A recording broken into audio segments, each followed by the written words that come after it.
যেমন আসলে গ্রামের যে আবহাওয়াটা এত শুদ্ধ, আমরা যখন গ্রামে বের হই এত ভালো লাগে।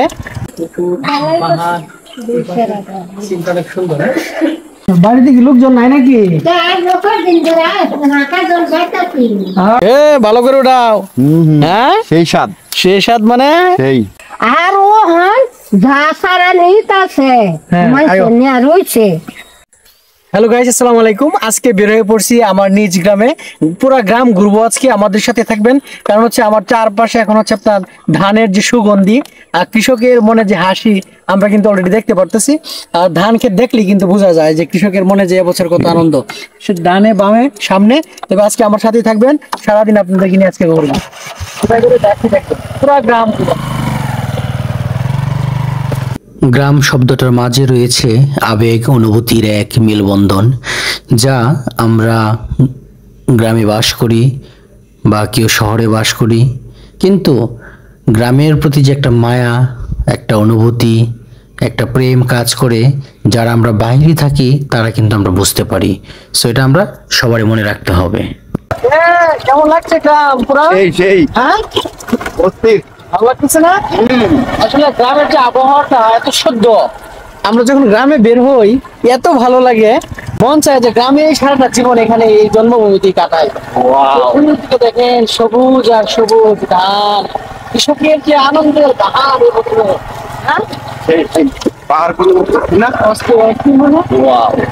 পুরো গ্রামটাই অন্যরকম একটা। শীতকালীন যে সময়টা গ্রামে আসলে আমরা উপভোগ করতে পারি খুব মজা করে, ঠিক আছে না? তোমার কেমন লাগে একটু বলো তো? খুবই প্রিয়। হ্যাঁ, গ্রাম ছাড়া আমার চলেই না। ঠিক আসলে তো তুমি নিজে তো গ্রামে সেই লাগে আমার খুবই ভালো লাগে।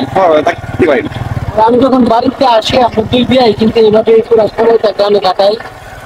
এই মাটি, এই মাটির যে প্রেম, মাটির যে গন্ধ, গ্রামের এটা আবহাওয়া, এটা শান্তি, এই প্রশান্তি আপনি কোটি টাকা দিয়ে কোথাও খুঁজে পাবেন। গ্রামের গাছপালা, তরুলতা, বৃক্ষ, মানুষ, সাদা মাটা সবকিছু অসম্ভব সুন্দর।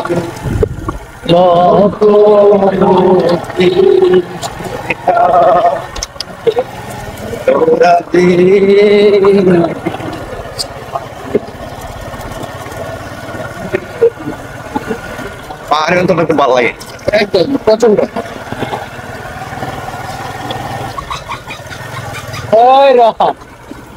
এই যে দেখো কলা গাছ, আম গাছ, জাম গাছ, সবকিছু যেন হাতে ধরতে পারি, হাতে চলে যেতে পারি, একদম মানে বিশুদ্ধ ন্যাচারাল সবকিছু।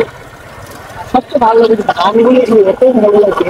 জিনিসটা কয়েকদিন পর আম বেশি ভালো লাগে, কারণ শীতটা পড়বে, একটা আপনার সকালের যে আবহাওয়াটা শিশির ভেজা, কিন্তু একটা মধু।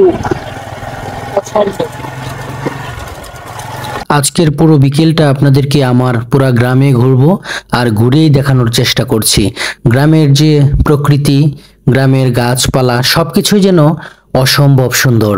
আর আঁকাবাঁকা মেটু পথ ধরে চলার কার না ভালো লাগে। আজকে আপনাদেরকে নিয়ে চলে যাচ্ছি আমার এক দাদুর বাড়িতে, যেখানে আমি প্রায়ই আসি আর দাদু আমাকে অনেক স্নেহ করেন। আর সেখানে আজকে যাব। দাদুর বাড়িটা পুরা বদ্ধ গ্রামে, অজপাড়া গায়ে, যেখানে নেই ভালো কোনো রাস্তার ব্যবস্থা, গাড়ি ঘোড়া চলার। বর্ষাকালে তো আসাই যায় না, হেঁটেই আসা যায় না, তবে শুকনার সিজনে বাইক নিয়ে চলা যায় রাস্তায়। তবে আজকে চলে যাচ্ছে আপনাদেরকে নিয়ে। আশা করি লাস্ট পর্যন্ত আপনারা আজকে থাকবেন আমার ভিডিওতে, কিছুটা হলেও ভালো লাগবে আমার এই মুহূর্তটা। আর গ্রামের মানুষের জনজীবন কতটা যে সহজ সরল সেটা আপনারা ভিডিওর মাঝেই লক্ষ্য করবেন। আর আমি আজকে আপনাদেরকে নিয়ে ছুটে চলেছি। আমার দুই পাশে অনেক ধান ক্ষেত, অনেক ধান, আর শীতের যে বিকাল সত্যি অসম্ভব একটা ভালো লাগা কাজ করে। মোটামুটি চলতে চলতে অনেক দূর এসে পড়ছি। রাস্তা আসার পর একটু দাঁড়াইলাম। এখানে দাঁড়ায়া আমার যে চারপাশের যে ভিউটা, পরিবেশটা, আর গ্রামের যে পরিবেশ সবকিছু কিন্তু একদম ন্যাচারাল। এই যে গ্রামের যে আবহাওয়াটা, এটার মধ্যে একটা কিছু একটা প্রশান্তি খুঁজে পাই, একটা মানে শুদ্ধ এই আবহাওয়াটা যে যাচ্ছে আমার ভিতরে, এত শান্তি। আর চারপাশে যে ধান হয়েছে এত সুন্দর এবছর, কৃষকের মুখে তখনই হাসি ফোটে যখন গ্রামে আসলে এরকম কৃষকের মানে ক্ষেত ভরা যখন আমরা ধান দেখতে পাই সুন্দর, তখন কিন্তু অনেক ভালোবাসে। আর গ্রামের এরকম ফরমাল সাদামাটা মানুষের কালচার, জীবনযাপন সবকিছু কিন্তু অন্যরকম। জায়গাটা উপভোগ করছি শেষ বেলায়, রোদ্র চলে যাচ্ছে। তবে আপনাদেরকে নিয়ে আমি সামনের দিকে যাব। আমার একটা দাদু আছে, দাদুর সাথে আজকে দেখা করবো, অনেকদিন পরে আসছি আমি। চলেন।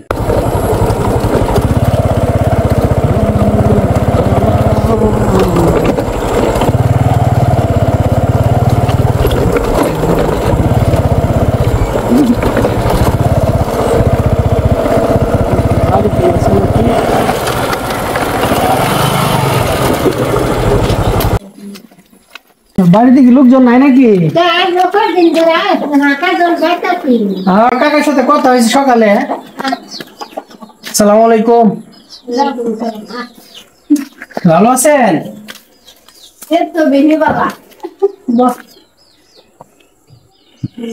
আইসি কই দাদুর একটু দেখাই। খুব ভালো না, আমার করে অনেকদিন ধরে আইতে পারতাছি না।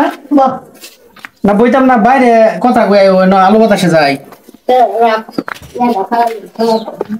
বাড়িতে আর কেউ নাই না, তুমি একাই? ও যাক, তাহলে তো ভালো। বাড়িতে লোকজন না থাকলে কোনো কিছু ভালো লাগে না।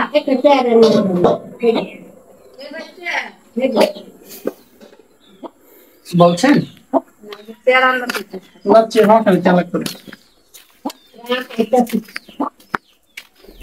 নাম্বার সুন্দর হয়েছে, এদিকে সব ভরে ফেলছে।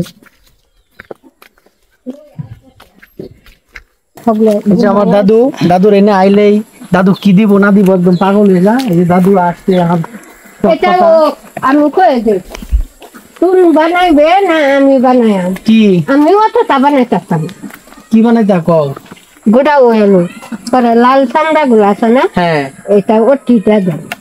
ও হ্যাঁ হ্যাঁ হ্যাঁ, তখন সিটাইলে একদম পুরো ভরে যাবো। আরে না, হ্যাঁ লাল চামড়াটা গুড়াতে যখন ওখানে গুড়া বাড়তি হইয়া হাসছে না বেশি, পরে তো আলির লাগে নিবে। পরে কাঁচা থাকতে, কচি থাকতে, শুকি থাকতে পরে খুলডি গুড়াতে খুললা চানুনটা ফলাইয়া পানিটা জড়িয়া পরে দেখো না। পরে এলাচি দিবে, দারচিনি দিবে, তেজপাতা দিবে, পাঁচফোড়ন দিবে, চিনি দিবে, দেয়া তেল বালা সরষের তেল বাগারে ছেড়ে দিবে। আধা কেজি আচ্ছা ঠিক আছে। লাগে 1 বছর তোর আচার জঙ্কার দিত না, কিন্তু যদি ওই যে কইছেন চেষ্টা যায় পরে তেল, সেই তেল দিলে হইতো না। বালা তেল, সরষের তেল, বালা তেল উড়াও কয়টা উড়াই দাও আগে, পাতা উঠাও রাখ। আমি একবার বিরাট কাম হচ্ছে। এই যে এটা হচ্ছে টক পাতা, এটা এগুলো তোমাদের এখানে তো আছিল না? নাই, আমাদের বাড়ি নাই। একটা গাছ আছিল, শেষ, মাত্র একটা গাছ আছিল ছোট। একটা গাছ আনছিলাম অল্পের বাড়তে গতবারে। পরে আন্না হারা আমি এরম 2 বয়াম বানাইছি, কাদালে বরে দিছি, খেয়ে দিছে। আমার কোথায় খাইছি কম। আর ও হন যা সারা নিত আছে মানুষ নিয়ে রয়েছে। মাছ এবছর বড় মাছ নাই? না না না, ছোট খাওয়ান দেয় না, কিছু খাতে পারো না? না রে, বেদনা উঠছে। আচ্ছা তো তুমি বউ থাক, তোমার হাত দিব না, তুমি বসো। আচ্ছা তুই তুল, আমি তুলি। আসছি, আমার একদিনও খালি হাতে দিছে না, একটা না একটা সবজি আমার ধরাই দিচ্ছে, যেটা লয়ে যেতে আমার লাগে।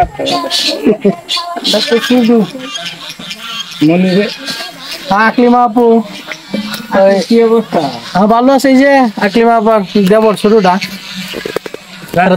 হ্যাঁ হ্যাঁ, এরা 2 ভাই না? হ্যাঁ ছোট, আর ভাইয়ের ভাই তো বড়। আকলিমা ফুল এখন কয়জন?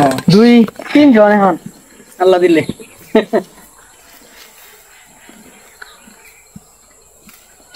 এক ছেলে 2 মেয়ে।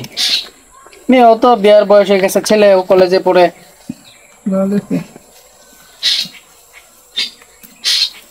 তো আমাদের ছোট ভাইটা কই আছে? হ্যাঁ ঘুমাইতেছে।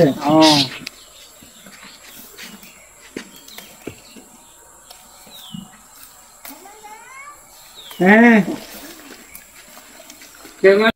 আচ্ছা, তুমি কয়টা দেবনে, তুমি নিয়ে যাও কয়টা বাসায়? হ্যাঁ দাদে পরে গুড়া পরে গুড়া নেমনে, আমার গাছটা চিনতাম না। গুড়াই নেম পরে তুমি গুড়া রাখা দিও এর মধ্যে যে গুড়া হবো এটা দুই তিনটা নিলে তো নিতে না হ্যাঁ সামনে নিতে না কি আমরা গুড়া নিলে হবে। গুড়া নিয়ে ওটা হেডি হইতো না বেটা হেই ব্যক্তি ওইটা তো না শুনো হেডা তো দেমো গুড়া তো না লাল গুড়াটা আইতো না হ্যাঁ আর এক মাস পরে খবর লইবি আমি কয়দিন পরে আবার আইসা পাতা কয়েক লয়ে যাই বুঝছো হ্যাঁ ফাটা নিবে খবর লইবি গুড়া যদি আইয়ে গুড়া সামলাটা লাল টকটক হইতো না কাকার সাথে তো আজকে সকালে কথা হয়েছে কাকা কলমান দাইছে পরে কিনে হইতো তিন সার তুমি যাওয়ান করতেছিল তুমি বসে দিন আমি বেদনা মরতাছি বুঝছো সাদা বাড়িটা ব্যাগ সাপ যে কাজ কম যে কাজ করো তুমি বাড়িতে এই সব বল এই যে একটা মানুষ এত বড় এই যে ফের গুগল লাইটা থুইছে ওই কামলা পাইতাছি না তোমার বাড়িটা কাজলে স্বচ্ছ হয়ে গেছে তোমার বাড়িটা এখানে বড়। এখানে আমি সবাই আসুক বাড়িতে আরো দেখবা তোমার ভালো লাগবে আসে তুমি গাছো এ ভালো করে উঠাও হ্যাঁ সেই স্বাদ, সেই স্বাদ মানে সেই নিজের হাতে একদম টক পাতা উঠাইতেছি আর এদিকে পুকুর পিশারি গুলো অনেক সুন্দর বড় বড় হুঁদি আছে না শীত পাতা আমাদের কাকার পিশারি হুঁদি মাছ দেখাইবে কাকা এখন অবসরে আছে রিটায়ার প্রাপ্ত কাকার বাড়িতে আসলে অনেক ভালো লাগে পুরা বাড়িটা ঘুরে ঘুরে দেখি খুব গ্রামের মাঝখানে আসলে বা ঘর বাড়ি কত সুন্দর তাদের জীবনধারা এটা সাজনা গাছ না ওয়াও সাজনা পাতাও কিন্তু অনেক মজা এটা ভাজি করে দাদু গাছগুলি এমন মানে কেমন জানি একটু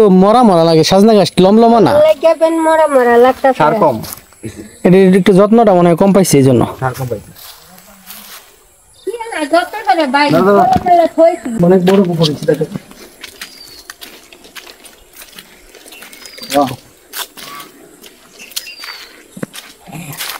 দারুন না এটা হাঁস রাজা হাঁস থাকে মনে হয় এটার মধ্যে গ্রামে তো আসলে এগুলা জায়গাটা সুন্দর, হ্যাঁ সুন্দর ঠিক আছে না? আসলে রাজা হাঁস গুলো আসো পুকুর পাহাড় সিনটা অনেক সুন্দর হ্যাঁ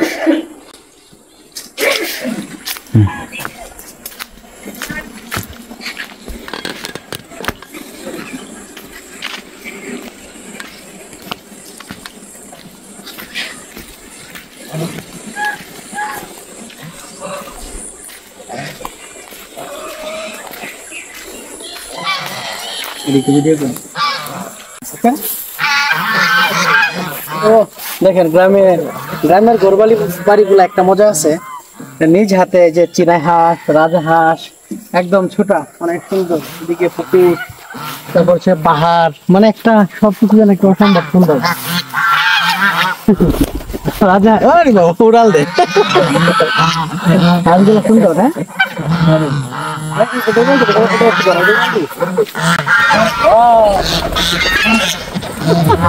কেমন হ্যাঁ দারুন না বেলা আইছো দাদির কাছে আসলে শান্তি লাগে দেশা দিবস না না না।